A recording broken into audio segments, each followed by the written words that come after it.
స్వర్ణగిరి ఆధ్యాత్మిక సమాచారానికి స్వాగతం. శ్రీ క్రోధీనామ సంవత్సరం, ఉత్తరాయణం, పుష్యమాసం, కృష్ణపక్షం, హేమంత ఋతువు, త్రయోదశి, సోమవారం, జనవరి 27వ తేదీ.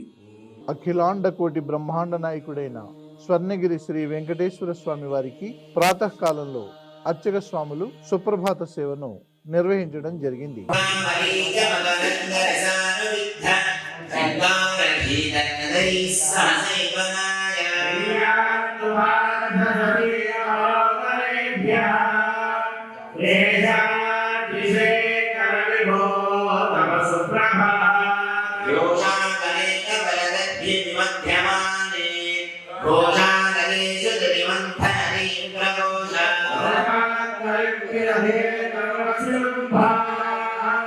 సుప్రభాత సేవ అనంతరం శ్రీ మహాలక్ష్మి అమ్మవారు 33 కోట్ల దేవతలు కొలువు తీరినట్టి గోపృష్ఠ దర్శనాన్ని చేయించడం జరిగింది.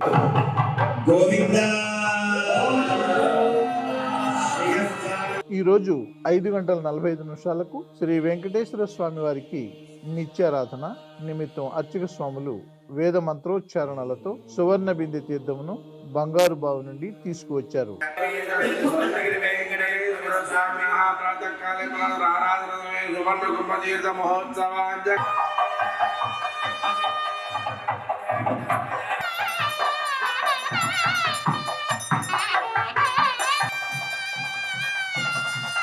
ఉదయం 7 గంటలకు శ్రీ వెంకటేశ్వర స్వామి వారిని మణిమయ శోభిత స్వర్ణాభరణాలతో పరిమళ భరిత పుష్పమాలలతో అలంకరించి అనంతనామధేయుడైన శ్రీ స్వామివారికి సహస్రనామార్చన సేవను ఘనంగా నిర్వహించారు.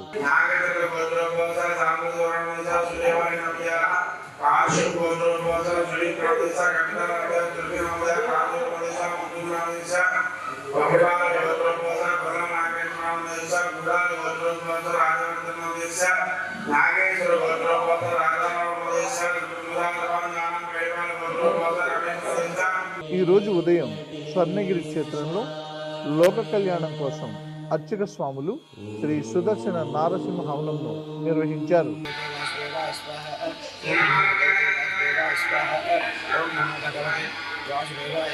ఉదయం 10:30 జగదేక చక్రవర్తి అయిన శ్రీ పద్మావతి గోదాదేవి సమేత శ్రీ వెంకటేశ్వర స్వామి వారికి పట్టు పీతాంబరాలు ధరింపజేసి మరియు సువర్ణ భరిత వజ్రాభరణాలతో సుగంధ భరిత పుష్పమాలలతో అలంకరించి అర్చక స్వాములు స్వామివారి విశిష్ట కళ్యాణ మహోత్సవాన్ని శ్రీవారి వైభవోత్సవ మండపంలో వేద మంత్రాలతో మంగళధ్వనుల మధ్య అంగరంగ వైభవంగా నిర్వహించారు.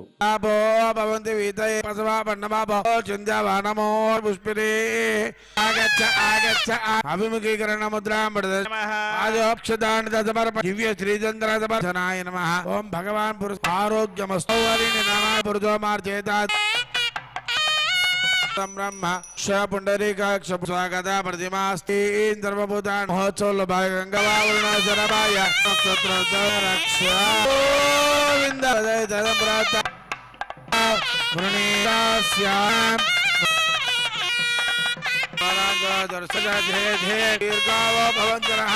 ప్రకాశితే ఇంద్రాగ్ని స్వామింభుసారో ఆ కలియుగ దైవమైన ధ్రువంతే రాజావరణో ధ్రువందేవ బృహస్పతి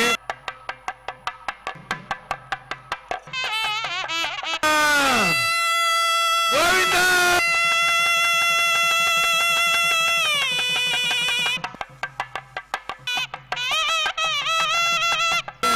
శ్రీమద్వేంకటనాథాయ శ్రీనివాసాయ మంగళం. ప్రతిరోజు స్వర్ణగిరిలో అఖిలాండ కోటి బ్రహ్మాండ నాయకుడి అన్నప్రసాద వితరణలో భాగంగా ఈ రోజు సుమారు 3,000 మందికి పైగా భక్తులు నిత్యాన్న ప్రసాదాన్ని స్వీకరించారు.